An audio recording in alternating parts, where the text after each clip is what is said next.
Última e derradeira aula antes da prova.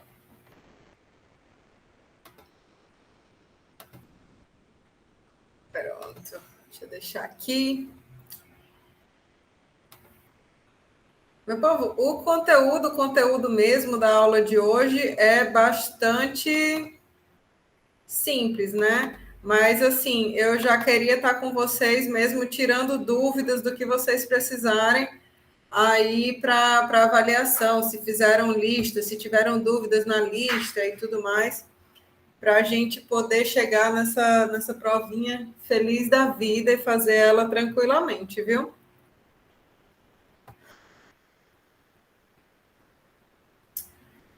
Ó, tá gravando, né? Pronto. Na aula de ontem, a gente. O que a gente fez na aula de ontem? A gente começou a trabalhar com essas avaliações das forças que os fluidos que estão na condição estática desenvolvem, né, em superfícies que estão submersas. E aí a gente calculou o módulo dessa força, né? A gente sabe que essa força sempre ela atua perpendicularmente à superfície, né? Porque isso já é uma condição, digamos assim, sine qua non da estática, né? Sem obedecer essa condição, a gente já nem está no caso estático, porque se a direção da força não for normal ou perpendicular, né, a essa superfície, então a gente tem a presença de componentes de tensão cisalhante, aí o fluido entraria na condição já de escoamento e não seria mais um caso de estática, né? E a gente finalizou, né? A gente também discutiu, quer dizer, a linha de atuação, ou seja, o ponto de aplicação, né, onde que essa força está está atuando. E a gente fez isso para superfícies verticais, horizontais e inclinadas na aula passada, certo? Então, para a gente concluir nosso conteúdo todo de estática de fluidos, a gente só está faltando a avaliação dessas forças em superfícies curvas e o estudo lá do empuxo, certo?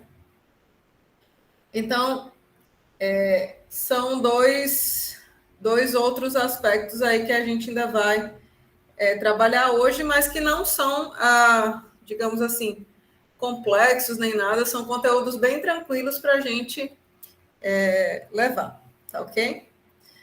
Vocês conseguiram ver o vídeo? Deu certo? Como que foi? Ficaram com dúvidas aqui nesses conteúdos?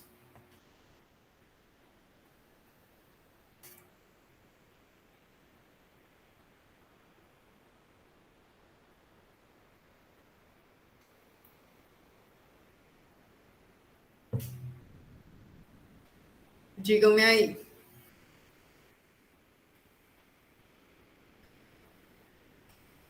Essa parte aqui de superfícies submersas curvas, na verdade, toda essa parte aqui de superfícies submersas, né, e empuxo, como eu falei, a princípio pode parecer complexo essa porção propriamente dita, né, por exemplo, mas a gente consegue contornar esse problema, né, matemático através de conceitos físicos.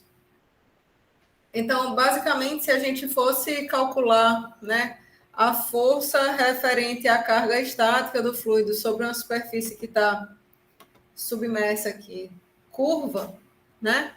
Então, a gente teria novamente que fazer a integração, né, da pressão vezes o infinitesimal de área em toda a área dessa superfície, né?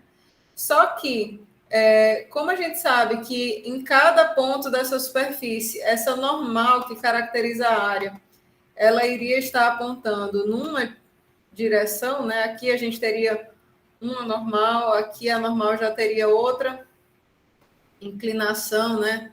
Aqui outra configuração. Então, como essa direção normal aqui que caracteriza a área, ela iria variar de um ponto para outro, então essa integração ela ia ser um pouco complexa, né? Então, para calcular essa força resultante total, né? Eu não consegui, alguém pediu para entrar aqui, eu não consegui nem ter tempo de permitir ou não, já sumiu o convite. Então, se for alguém que vocês conhecem, certo? Então, ó, para eu calcular essa força resultante, né, a gente pode decompor ela em componentes em X, Y e Z, né? E para calcular cada um desses componentes, então eu tinha que pegar todos os dA que apontam na direção X, né? E fazer a integração sobre eles. Fazer a mesma coisa para a direção Y, fazer a mesma coisa para a direção Z, né? Então, esse processo ele poderia se tornar relativamente complexo, né? E aí, para contornar esse problema matemático aí de fazer essa integração nessas direções, né, todas, a gente usa um conceito físico, né? A gente usa a terceira lei de Newton. Toda ação, né, provoca uma reação. Então, o bloco de líquido, né, que está aqui sobre essa superfície curva, nesse caso, esse bloco de líquido exerce uma força resultante, né, sobre a superfície curva, né, e essa superfície curva ela responde com uma força de igual magnitude e sentido oposto, né, que pode ser decomposta aí em uma componente na vertical, FV, e uma componente na horizontal, certo? E aí, essas componentes na vertical e na horizontal, então, elas são facilmente relacionadas, né, com esse bloco aqui, líquido, e as forças que atuam sobre ele. Então, a gente diz, por exemplo, que essa componente dessa força resultante na horizontal, ela se relaciona... Só um minutinho aqui que meu monitor sumiu. Voltou agora? Cadê você, meu querido? Pronto. Essa componente da força resultante na horizontal, ó, ela se relaciona, ela é igual ao que a gente chama aqui de um Fx, que corresponde a essa distribuição aqui de pressão, né, nessa superfície aqui, que a gente chama a projeção vertical dessa superfície curva. É como se eu rebatesse toda essa superfície curva aqui para... como se eu jogasse, ó, essa superfície curva aqui, e aí eu rebatesse ela aqui na vertical e rebatesse também ela aqui, né, para produzir essa linha AB aqui na horizontal, certo? Então, FH, né, que é a componente horizontal dessa força, ela fica sendo igual a essa força Fx, que é originária lá da distribuição aqui de pressão, e aí a gente calcula isso exatamente como a gente fez na aula passada para superfícies verticais, né? Então, exatamente como a gente fez aqui,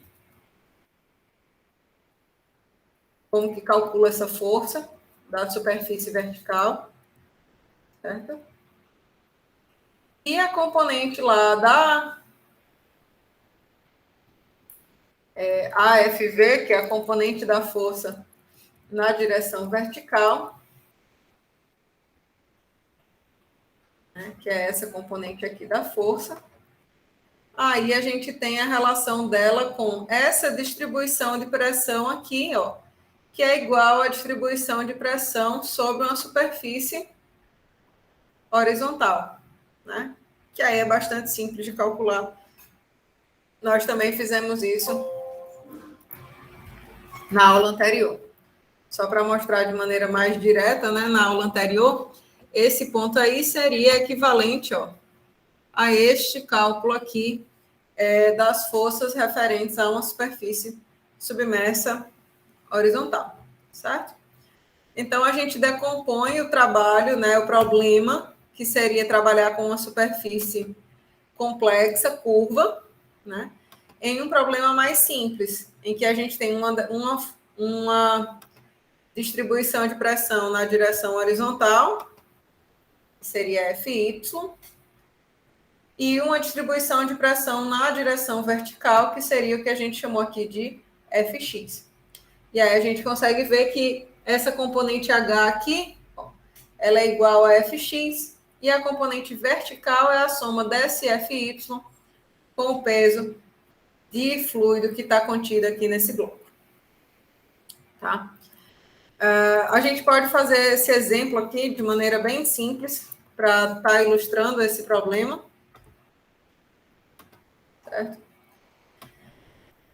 E ele diz assim: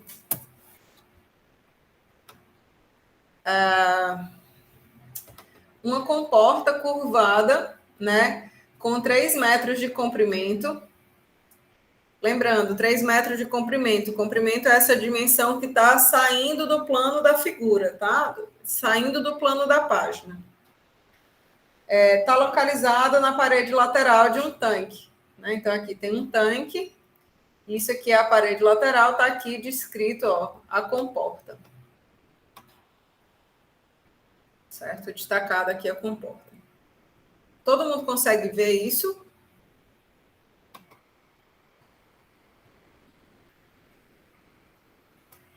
Ele diz assim: determine os módulos da. Vou botar aqui um pouco maior, porque eu estou achando esse desenho um pouco pequeno.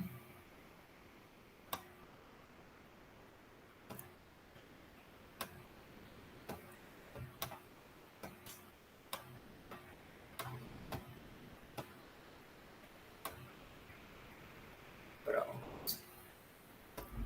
Está aqui a comporta, né? E aí ele diz o seguinte: determine os módulos das componentes horizontal e vertical da força que a água atua sobre essa comporta. A linha de força dessa comporta passa através do ponto A? Justifique. Então, o que acontece? A gente tem aqui, ó, um tanque qualquer, né? E aí, ó, na base desse tanque eu tenho essa comporta circular aqui, ó, de raio 2 metros, que tem como comprimento, ou seja, essa dimensão que sai do plano da página, né, o valor de 3 metros, certo? Então, ó, se a gente for avaliar, né, esse nosso sistema aqui, a gente tem essa superfície que seria uma superfície submersa curva, né, que a gente está tratando aqui. Deixa eu formatar aqui rapidinho.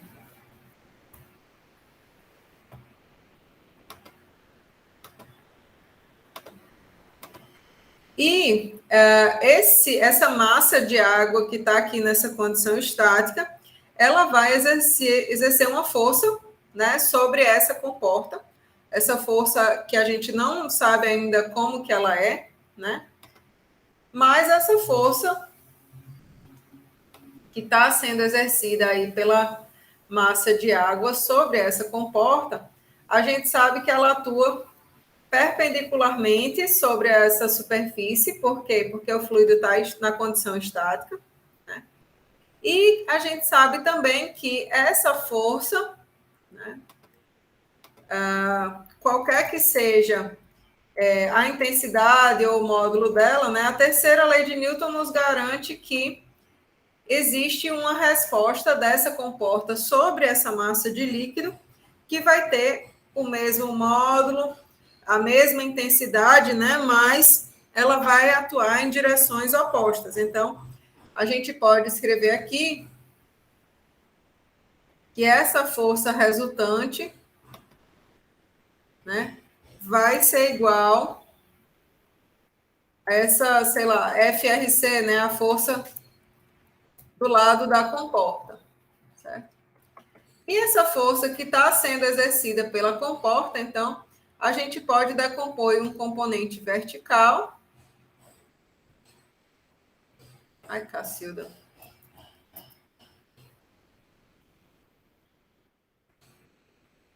Um componente dessa força na vertical. E um componente dessa força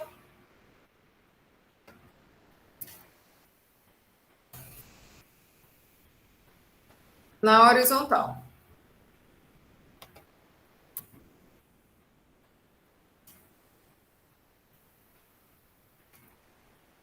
Certo?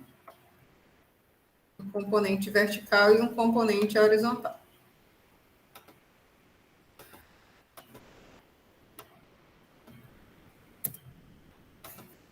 E aí, o que acontece? Se a gente for analisar esse sistema aqui de forças, né, a gente tem a presença da pressão atmosférica desse lado do tanque, exercendo, né, um valor de pressão sobre a massa de água, né, mas a gente também tem a presença da pressão atmosférica do lado externo, né? Então, a gente pode desprezar essa contribuição da pressão atmosférica e calcular a força resultante simplesmente sendo relativa à massa de água, tá?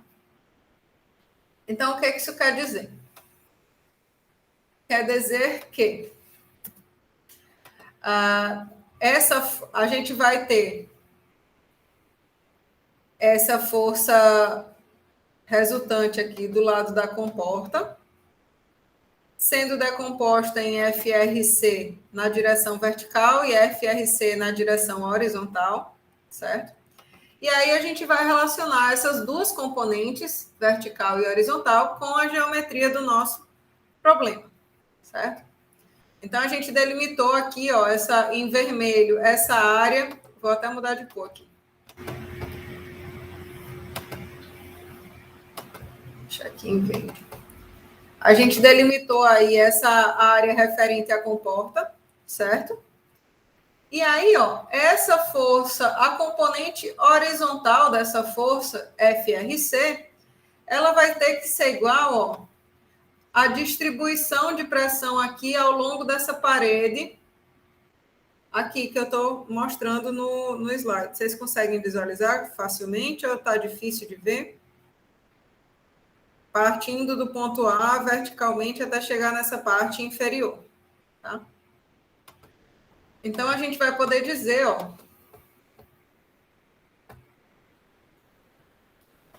que FRCH é igual a essa tal de Fx aí, onde essa força Fx é aquela decorrente a uma distribuição de pressão numa parede vertical. Então, é o produto da pressão que atua no centro geométrico dessa parede vertical, vezes a área dessa superfície, certo? Então, aqui, a gente pode calcular como sendo, né, o produto de massa específica vezes a aceleração da gravidade vezes as coordenadas do centro geométrico vezes a área. Que centro geométrico é esse a que eu estou me referindo? Será que é o centro geométrico aqui dessa comporta? Não, pessoal. Como eu estou trabalhando aqui com esta parede aqui vertical, em verde, esse HC, ele se refere... Esse HC aqui se refere, portanto, né, ao centro geométrico desta parede vertical e as coordenadas desse centro geométrico dessa parede vertical. Então, para a gente calcular este termo daqui, né, a gente poderia usar a massa específica da água, 10 a terceira. Opa, o que aconteceu aqui? Massa específica da água, 10 a terceira, a aceleração da gravidade, 9,8, né? E as coordenadas desse centro geométrico, né, desse centroide aí, dessa superfície vertical, seria então, ó, perceba que aqui a gente tem, deixa eu destacar aqui melhor, esse trecho da superfície até o fundo, com um valor de profundidade de 6 metros, né?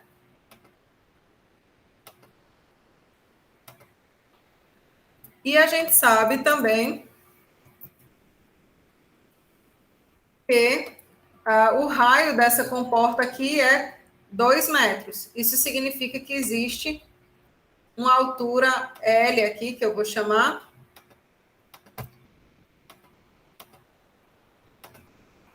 L, que vale os 6 metros menos aquele raio ali da comporta, né? Então, seria 6 menos 2, esse valor aí de 4 metros. Eita. E corresponde aí... E corresponderia aí a essa altura aqui desse trecho, né, antes de chegar na comporta. Então, as coordenadas desse HC, né, desse centro geométrico aqui, seria o quê? O valor de L, que é esse trecho fora da comporta, mais metade do tamanho aqui dessa parede vertical, né? Então, se essa parede vertical aqui que eu estou trabalhando, ela tem 2 metros, então seria L mais, eu vou colocar aqui R sobre 2.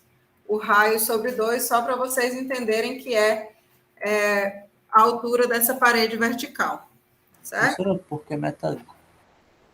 Porque não é o centro geométrico dessa parede? É o centro geométrico dessa parede aqui que eu estou selecionando. Deixa eu ver se eu deixo isso aqui. Ah, não que é o tamanho dela completa, que é só pela metade. Eu quero o centro geométrico dessa parede aqui vertical. Entendi, Certo? entendi. Então, é metade do comprimento total dela. Né? Se ela tem 2 metros, então o centro geométrico dela está aqui em raio sobre 2, que seria 1 metro. Tá?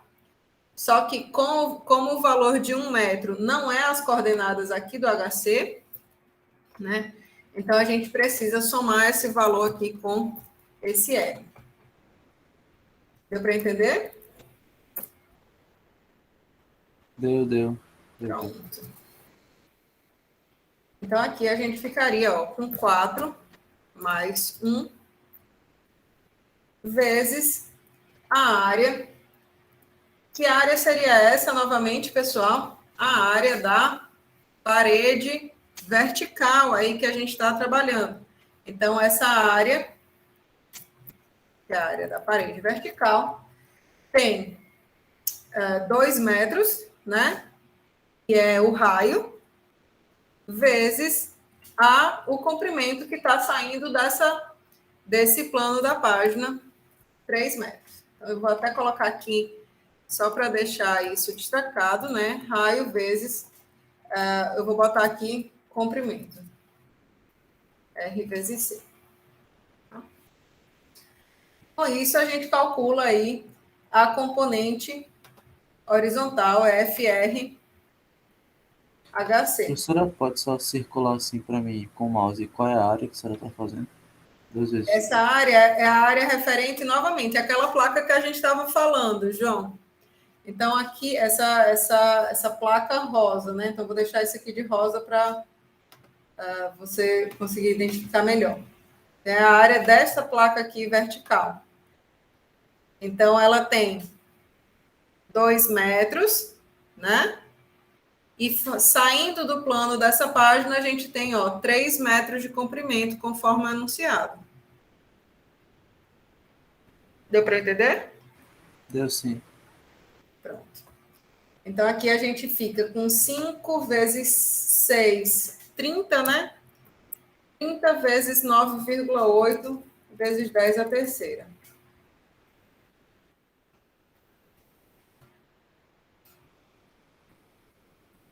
Vezes 9,8, 294 quilonewtons.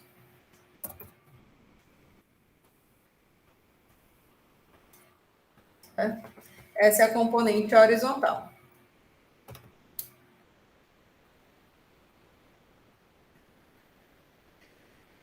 É dado no desenho.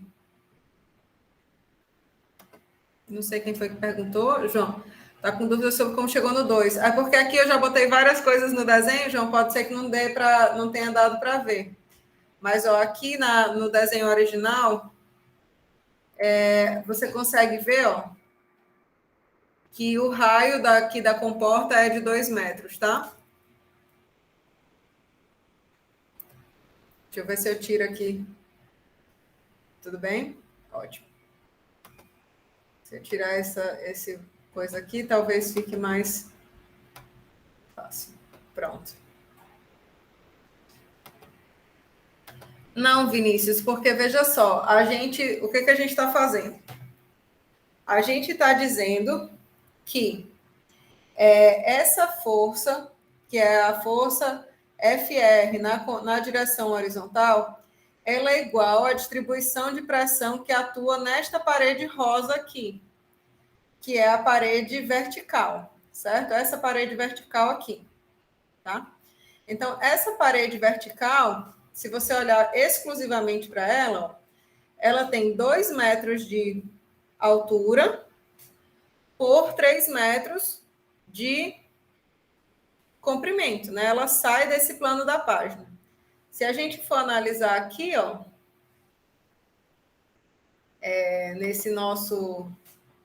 nessa nossa distribuição, ó, a componente horizontal da força vai ser igual à força nessa parede imaginária vertical. Então, não importa a geometria como é que diz, da sua superfície submersa. Você vai se preocupar simplesmente com essa parede imaginária vertical, certo? Que no caso da gente, ela tem aqui esses 2 metros de altura por 3 metros de comprimento. Então, com isso, a gente conseguiu calcular, ó, a componente da força, né, horizontal, FRCH. Falta a gente calcular, ó, a componente da força na vertical agora. Tá? Então, vou começar aqui. Componente da força na vertical. Apagar a metade dessas coisas.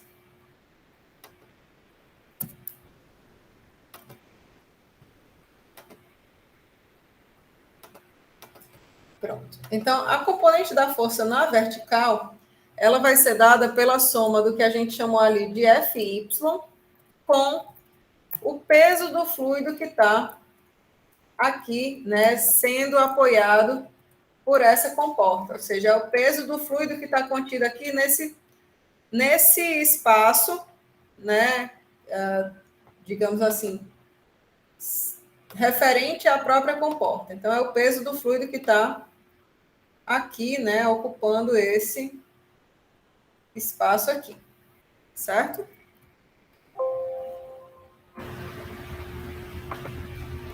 Então, FY diz respeito à distribuição de pressão que está atuando nessa parede aqui, que eu vou chamar ela de parede rosa, como a gente fez no caso anterior, certo?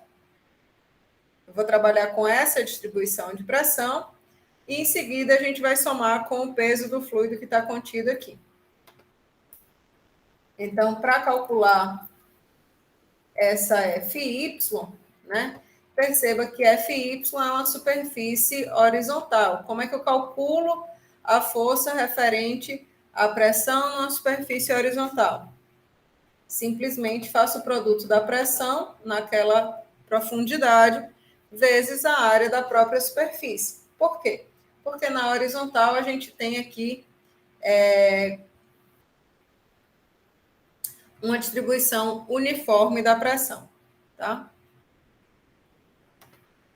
Então, aqui é simplesmente o valor de pressão vezes a área, né? Mais o peso do líquido que está contido nesse elemento, como a gente falou. Qual o peso do líquido? Massa específica desse líquido, vezes a aceleração da gravidade, vezes o volume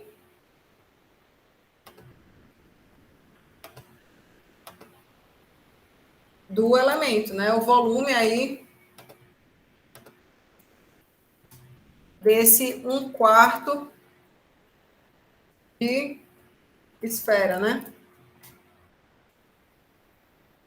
1/4 de esfera não, 1/4 de cilindro.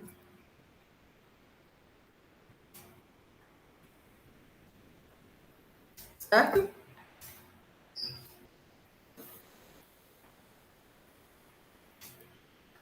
Todo mundo consegue ver que é 1/4 de cilindro? Porque, veja só, essa comporta, ela é circular, né? Então, a gente teria, eu vou desenhar aqui hipoteticamente, tá? A gente teria esse círculo, né? Aí a gente está dividindo ele em quartos, e aí para sair do plano da página com 3 metros, isso seria um cilindro, né? 1/4 de cilindro. Okay? Então, a gente tem a pressão que atua nessa superfície aqui horizontal. Que pressão é essa? Então, massa específica do fluido vezes a aceleração da gravidade, vezes essa profundidade dessa superfície horizontal, que é L, né? Vezes a área. Tá?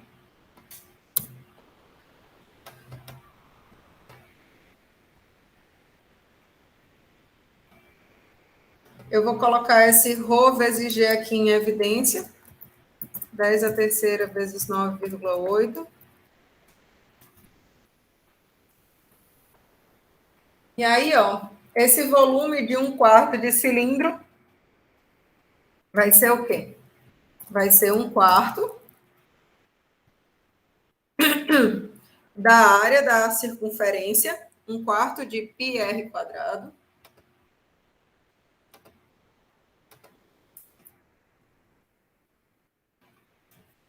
vezes o comprimento, né, que é essa dimensão que sai do plano da página.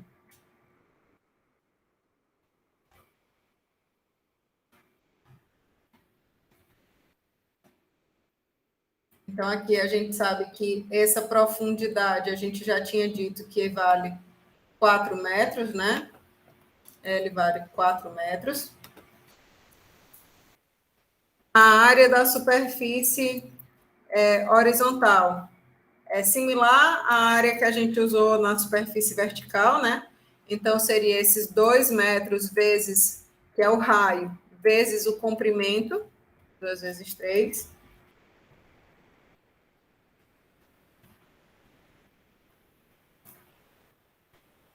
E aí a gente tem como calcular essa componente da força na horizontal. 2 vezes 3 dá 6, 6 vezes 4, 24. É isso. E ali para o nosso cálculo referente à área desse 1/4 de cilindro, né? Então, 4 com 4 aqui vai se cancelar, a gente fica com 3 vezes 3,14, 9,42.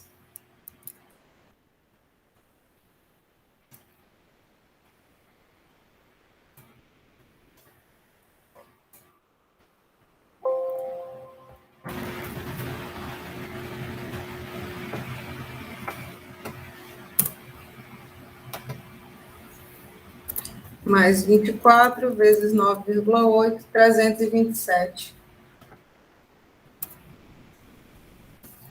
quilonewtons, aproximadamente. Então, se a gente fosse calcular essa força FRC, né, que seria a força resultante total, a força resultante, digamos assim, completa, a gente ia fazer a soma vetorial, então, dessas duas forças que cujos módulos, né, a gente calculou. Soma vetorial dessa componente com esta componente, certo? Tranquilos, pessoal? Deu para entender aí como que a gente faz esse nosso processo? Deu para desmistificar aí um pouco essas superfícies curvas? Professora, bom não tá, né? Mas tá bom, mas tá bom. Parece mais difícil do que é, né? Porque, na verdade, esse método, ele busca justamente a gente simplificar, né, esse cálculo. Então, ao invés da gente ter que trabalhar com essas geometrias complexas dessas superfícies submersas, né, dessas superfícies curvas, a gente decompõe a superfície curva em paredes simples, né, que a gente sabe calcular as distribuições de pressão já anteriormente, né, uma parede horizontal e uma parede vertical, certo? Professora, E a senhora tem o cálculo do FX lá, daquela questão? Só vamos tirar um print rapidinho? do Fx, da força resultante final, não sei o valor, não calculei não. Não, o FX foi o primeiro que a senhora calculou, sem Ah, ser o sim, o da... Fx, esse aqui, Calma aí, 294. peraí. Agora do outro, por favor. 327, Isso. Valeu, obrigado. ok? E aí, ó, para saber a força resultante, né, final, a gente faz a soma vetorial desses dois. E aí a gente sabe que um está apontando na direção horizontal e o outro na direção vertical. Então, essa soma vetorial, ela fica mais simples, né? E se a gente quiser o módulo da força resultante, basta tirar a raiz das duas componentes ao quadrado. Vamos fazer isso logo, deixar pelo menos dito como é que a gente vai fazer. Então, se eu quiser, tá aqui a força resultante, FRC, né? E para a gente calcular o módulo dessa FRC aqui, que a gente chamou, precisaria então do que a gente chamou de FRCH ao quadrado e FRCV ao quadrado, né? Então a gente trabalharia aí com os valores de 327 aqui. Opa! Olha, minha Nossa Senhora. O computador tomou de mim, como a gente diz. Esse negócio de não lock é bagunçado. Vezes 10 é a terceira aqui. E aqui 297 foi que a gente tinha dito? 294, eu acho. 294. Vezes 10 a terceira ao quadrado. E aí tira a raiz. Vocês devem ter aí fácil com vocês alguma calculadora eletrônica, calculadora científica. Podem me dar aí esse valor final.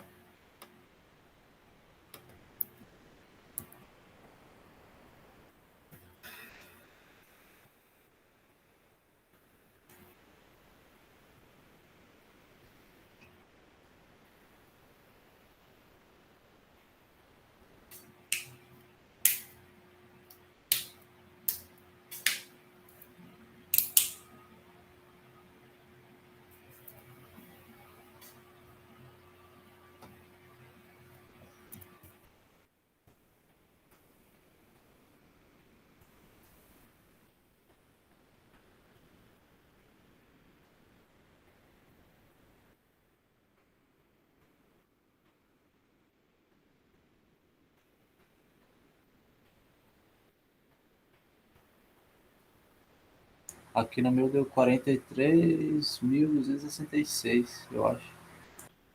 Isso. 439 mil, né? 439,7 quilonewtons. Ok?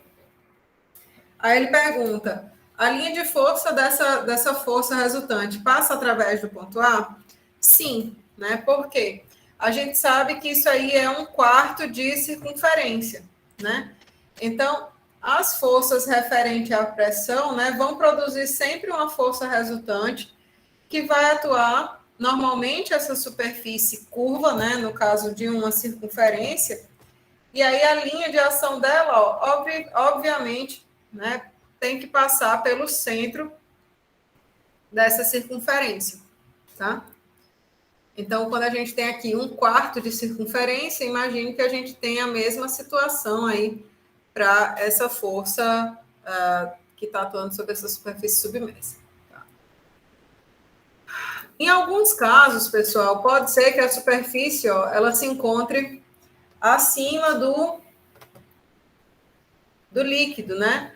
Então, perceba que o peso da massa de líquido que está contida aqui nesse espaço entre as superfícies que a gente imaginou, né, horizontal e vertical, ele não contribui, né, para a força que está atuando sobre a superfície. Então, na verdade, em vez de a gente somar, né, como no caso anterior, com o peso do líquido, né, a gente, numa situação como essa, subtrai esse peso desse líquido que está contido aqui nesse ambiente, certo?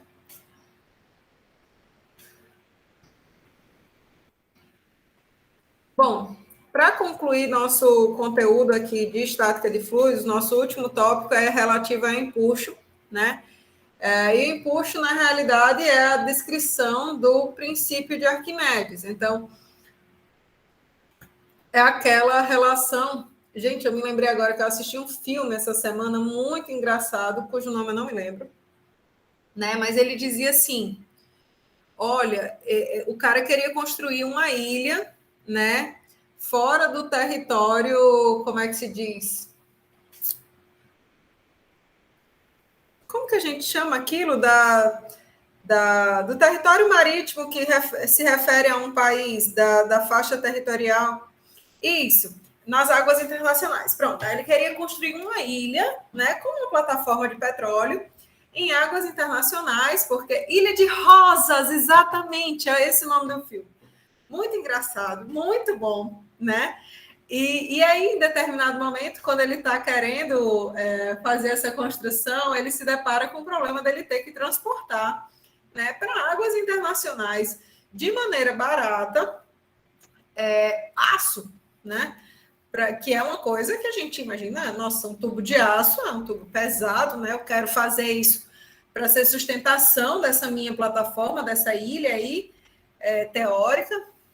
E aí, o que ele faz? Ele usa o princípio de Arquimedes, né? Ele olha assim, um navio gigante passando, aí ele diz, meu Deus, mas um navio é feito de aço. Aço é pesado. Como é que isso flutua? Né? Então, eu ri horrores, João, vendo esse filme. Eu só me lembrava do meu marido, porque o meu marido adora fazer muitas invenções. Aí a noiva do menino não diz assim: olha, eu não quero ficar com você porque é muito perigoso. Eu já fui quase presa não sei quantas vezes. Aí eu olhei para a cara do meu marido e ele disse: tá vendo? Cuidado com as suas invenções. É desse jeito, aqui em casa. É parecido com aquele cidadão lá.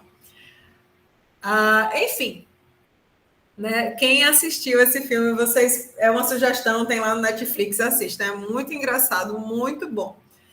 E a gente usa os princípios da mecânica dos fluidos nesse processo lá do cidadão, que eu não me lembro o nome, que quer construir essa ilha. Tá?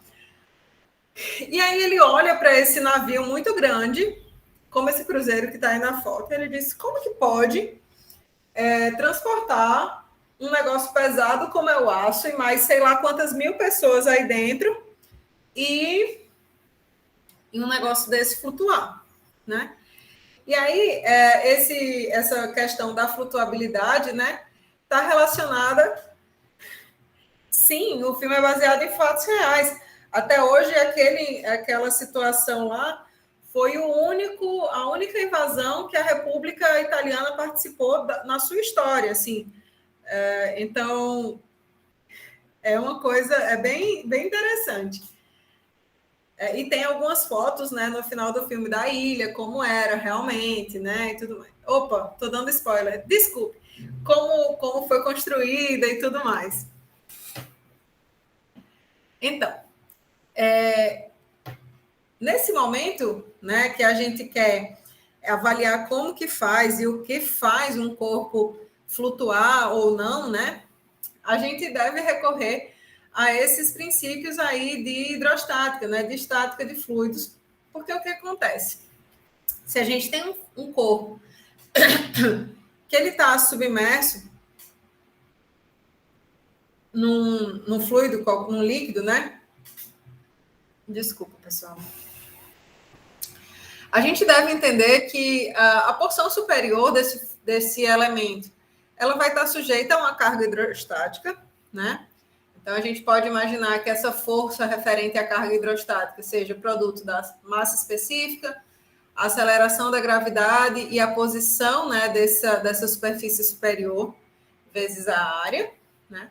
E a gente pode também imaginar que a força, que essa carga hidrostática, ela também atua sobre a superfície inferior.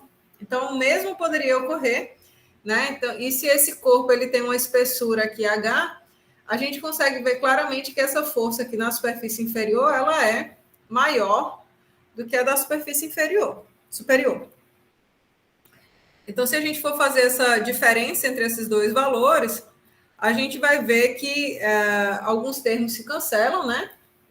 E vai surgir uma força resultante aqui, cujo módulo é dado pela massa específica do fluido, a aceleração da gravidade, e esse produto, né, da espessura vezes a área desse objeto que está submerso. E aí a gente sabe que espessura vezes área dá um volume, né? Dá uma medida de volume. E aí, o princípio de Arquimedes, então, ele retrata, né, ele explica ou ele anuncia, na realidade, esse processo. Né? Ele fala que a força de flutuação que vai agir sobre o corpo vai ser igual ao peso do líquido que aquele corpo deslocou, né, por ter entrado naquele meio. Então, a força de empuxo é o produto da massa do fluido vezes a aceleração da gravidade, vezes esse volume de fluido que foi deslocado em decorrência, né, de eu colocar aquele objeto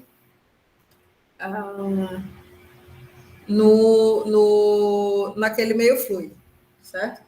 Então, se conta muito lá da lenda, né, que o Arquimedes foi fazer a determinação da quantidade de ouro que tinha, né, dentro de uma coroa do rei, que, enfim, eu não me lembro dessa história 100%, né, dos detalhes, mas vocês podem buscar, né, e foi através dessa situação que ele descobriu, né, esse enunciado, né, essa força de empuxo.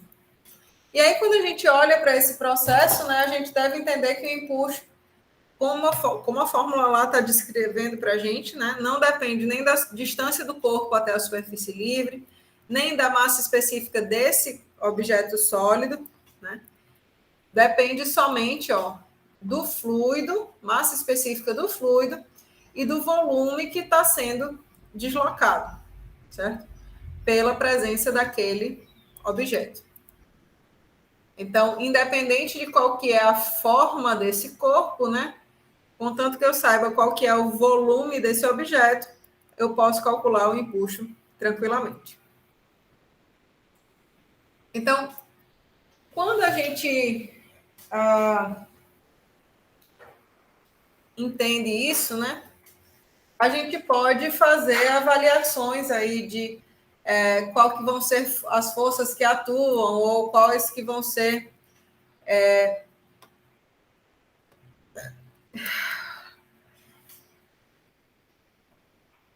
as intensidades do empuxo ou da força que estão, né, presentes em um objeto que está aí submerso no meio fluido. Nessa questão aqui, ele coloca uma boia, né, com diâmetro e peso iguais a tanto, e fala que ela está presa no fundo do mar por um cabo. Né? E aí ele diz, normalmente essa boia flutua na superfície do mar, mas em certas ocasiões, quando o nível do mar sobe, essa boia ela fica completamente submersa. Determine a força que tensiona o cabo na condição mostrada abaixo. Qual é a condição mostrada abaixo? A boia estando submersa pela água do mar. E aí ele informa para a gente qual que é o volume de uma circunferência e qual que é o peso específico dessa água do mar. Então, perceba que aqui a gente tem um sistema de forças que a gente deve avaliar, né? O que é empuxo, o que é peso, o que é tração, para a gente poder fazer esses nossos cálculos. Né? Então, a gente sabe que o peso, né, a força-peso, ela sempre aponta, né, atua aqui no centro geométrico dessa boia, né, mas sempre aponta para baixo, né? O empuxo sempre vai apontar para cima.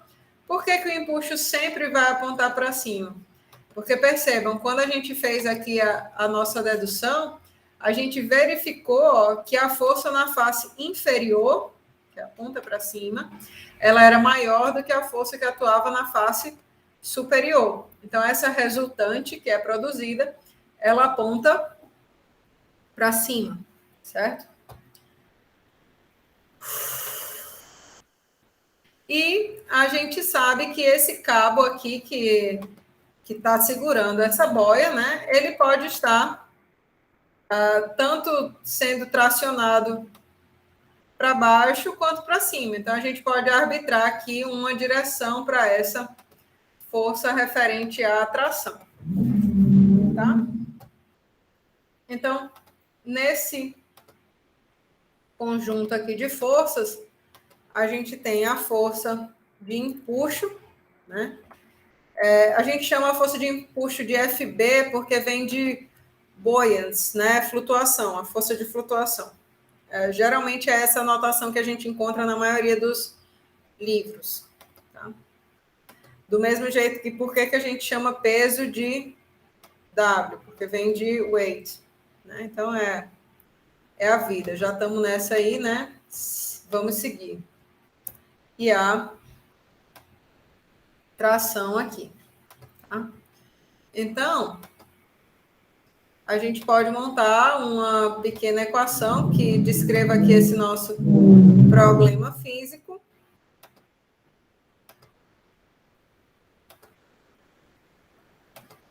E aí a gente tem, então,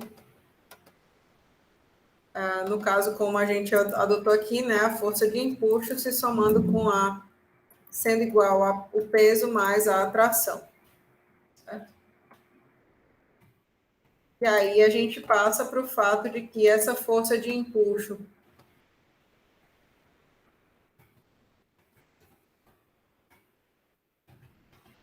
ela vai ser dada pelo produto massa específica do fluido vezes a aceleração da gravidade vezes o volume que está sendo deslocado, né? Esse volume deslocado pela presença do objeto no meio fluido. A força-peso é o peso realmente da boia, né? Ele já diz na questão que é 8,5 quilonewtons. E a tração é que a gente quer determinar, certo? Então, nos resta calcular realmente qual que é a força referente ao empuxo. Okay? Então, a massa específica do fluido vezes a aceleração da gravidade fornece para a gente a informação do peso específico. Não sei se vocês se recordam disso. Né? E aí, ó, o peso do fluido ele já dá na questão, que é o peso específico da água do mar, que é, então, 10,1 vezes 10 a terceira quilonewton por metro cúbico. Então, preciso multiplicar isso pelo volume da própria boia, certo? Então, o volume da boia, no caso, é πd a terceira dividido por 6. Então, π vezes o diâmetro dessa boia, 1,5 metros, elevado à terceira, dividido por 6. Passar esse valor aqui para o outro lado da equação, negativo, e aí a gente calcula qual que é o valor da tensão. Se esse valor que a gente calculado é positivo, então o sentido que a gente arbitrou, né, tá ok. Se o valor que a gente calcular for negativo, então o sentido da tensão é oposto ao que a gente determinou, certo?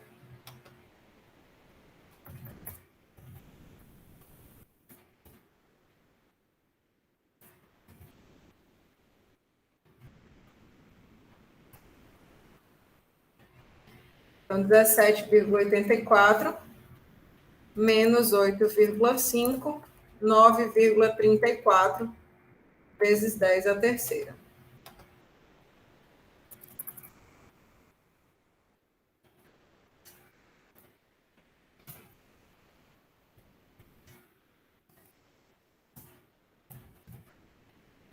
Então, o sentido que a gente arbitrou para a tensão, né, esse sentido apontando para baixo, tá ok.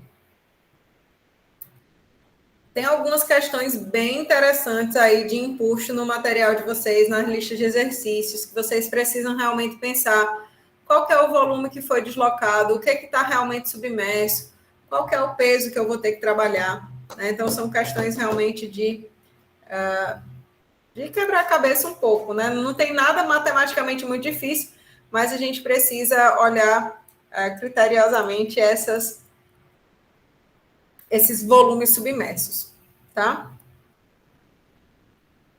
Para concluir essa parte de empuxo, né, a gente tem a avaliação da flutuabilidade de um corpo.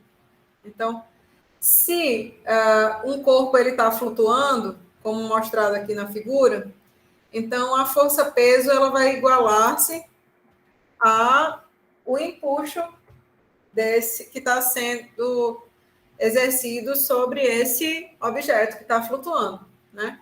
Então, a força de empuxo é o produto da massa específica do fluido vezes G vezes o volume que está submerso, e o peso do fluido, ele é o mesmo, independente de quanto que está submerso ou não, né? Então, a massa específica desse objeto vezes a aceleração da gravidade vezes o volume total dele. Então, quando a gente está na condição de flutuação, a gente tem essa relação sendo igual, né? A gente tem essa igualdade. Para que um corpo ele se encontre na condição de estar completamente suspenso, perceba então que o volume submerso ele deve ser igual ao volume total do corpo, né? E aí isso implica na necessidade de a massa específica desse objeto ser igual à massa específica do fluido, tá?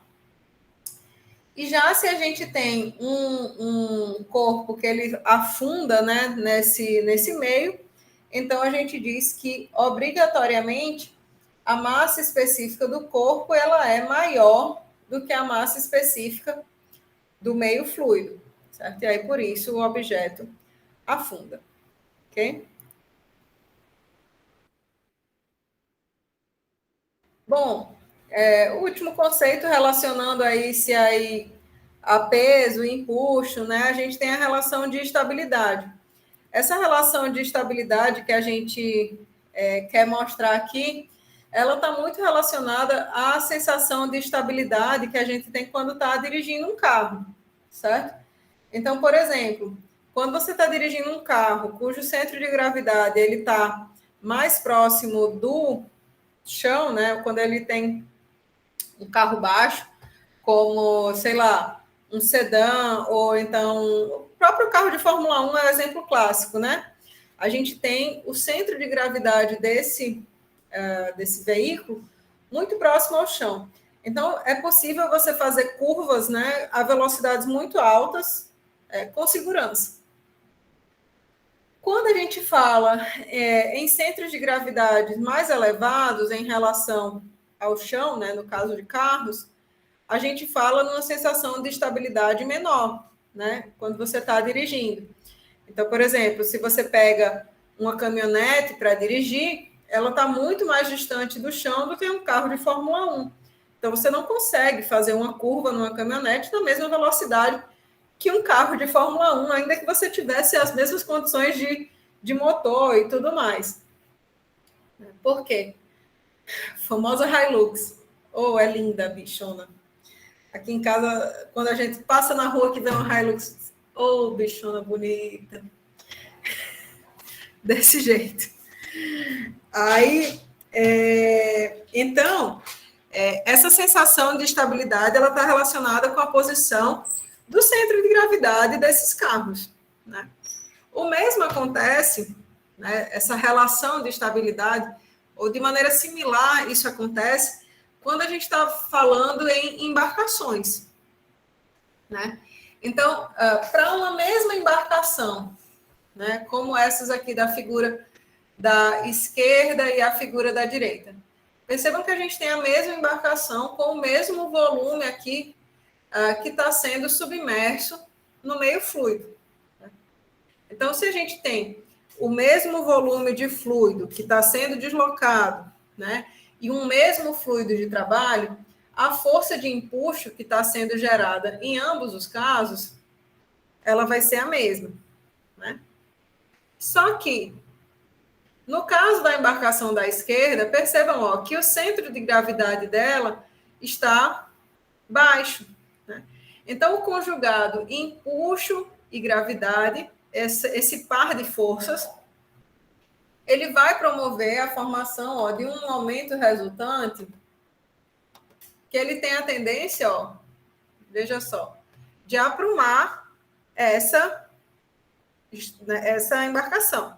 Tá?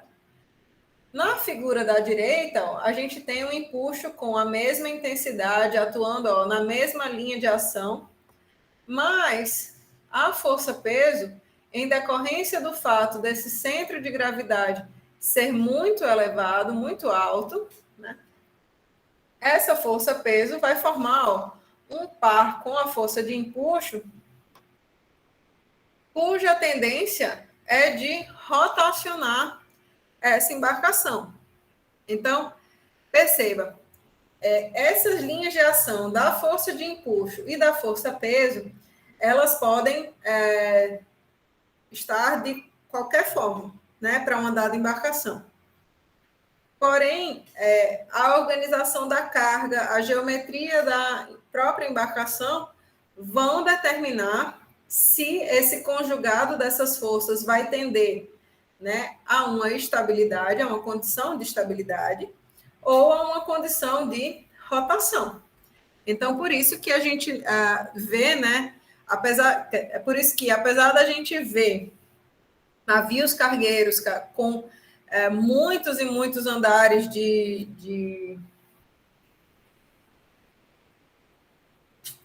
a palavra me fugiu agora. Como é o nome daquele? De containers, né?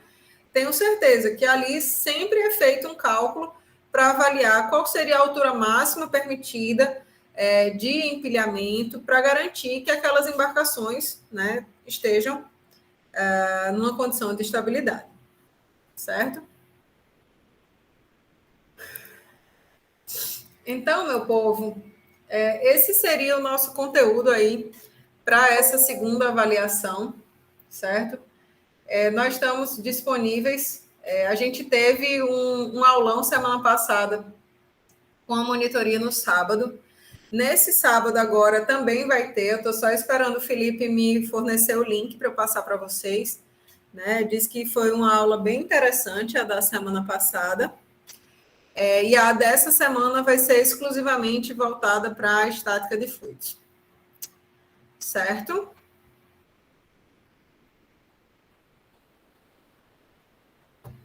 É isso, meu povo. Dúvidas?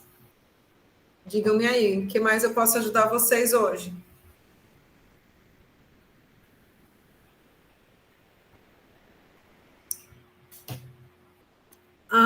Eu coloquei também para vocês aqui no Cigal algumas coisas já das próximas unidades, né?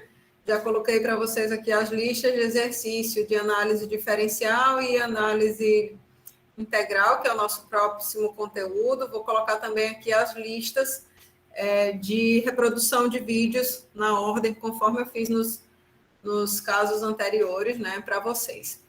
E coloquei também, ó, esse arquivo. Vídeo, eu não estou mais compartilhando a tela. Deixa eu mostrar aqui para vocês. Coloquei para vocês aqui, ó, esse artigo que é o template do trabalho escrito, como eu tinha combinado na aula anterior, né? Então, esse template do trabalho escrito, vocês baixam ele e na hora que vocês forem fazer a atividade de simulação, vocês usam essa formatação, né, para escrever o trabalho de vocês, tá? E aí, como eu disse, coloquei essas listas aqui já do próximo conteúdo para disponibilizar para vocês.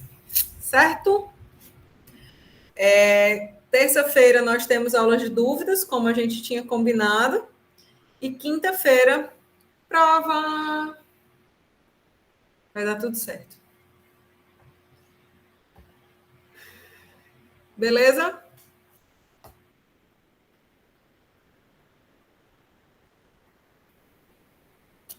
Pois então, bom fim de semana, pessoal. Fiquem com Deus. Nos vemos na terça, viu? Tchau, tchau. Até mais.